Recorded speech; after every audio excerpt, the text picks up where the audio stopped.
உனக்கு சரியாக பொய் சொல்ல தெரியவில்லை. உனக்கு சரியாக பொய் சொல்ல தெரியவில்லை. அதை பொய் என்று சொல்வது கூட நியாயமற்றது. எனக்கு துயரம் தரும் உண்மைகளை உனக்கு சரியாக மறைக்க தெரியவில்லை. உன் சொற்களினூடே மங்கலான நிழல்கள் நடமாடுகின்றன.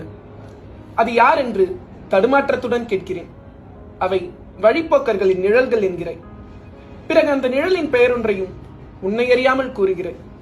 வழிப்போக்கர்களுக்கு பெயர்கள் உண்டா? அன்பில் மிருகத்தனமான செயல் நாம் நேசிக்கும் ஒருவர் ஒரு உண்மையை மறைக்கும் போது, அல்லது அதன் நீர்த்த வடிவில் சொல்லும் போது நீ பொய் சொல்கிறாய் என்று நிரூபிப்பதுதான். அப்போது நாம் ஒருவரை நிரந்தரமாக இழக்கத் தொடங்குகிறோம். நீங்கள் எல்லா திரைகளையும் விலக்கி பார்ப்பதில் ஆர்வமுடையவர் என்றால் உங்கள் நரகத்தின் திரையை வெகு சீக்கிரமே சென்றடைந்து விடுவீர்கள். எல்லாவற்றையும் உங்கள் கண்களால் பார்க்க வேண்டும் என்று ஆசைப்பட்டால் நீங்கள் பார்வை இழப்பீர்கள்.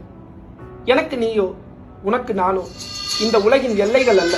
ஆனால் சிறிய தேன்கூட்டை நாம் அப்படித்தான் கட்டத் தொடங்குகிறோம். பிறகு அந்த தேனீக்கள் அமைதி இழந்து நம்மை சூழ்ந்து கொள்கின்றன.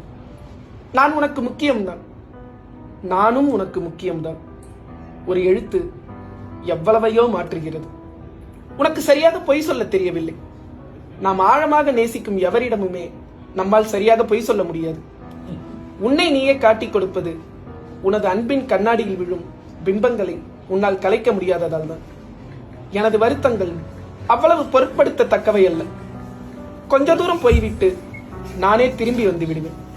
100 பௌர்ணமிகளின் வெளிச்சம், மனுஷ்யபுத்திரன்.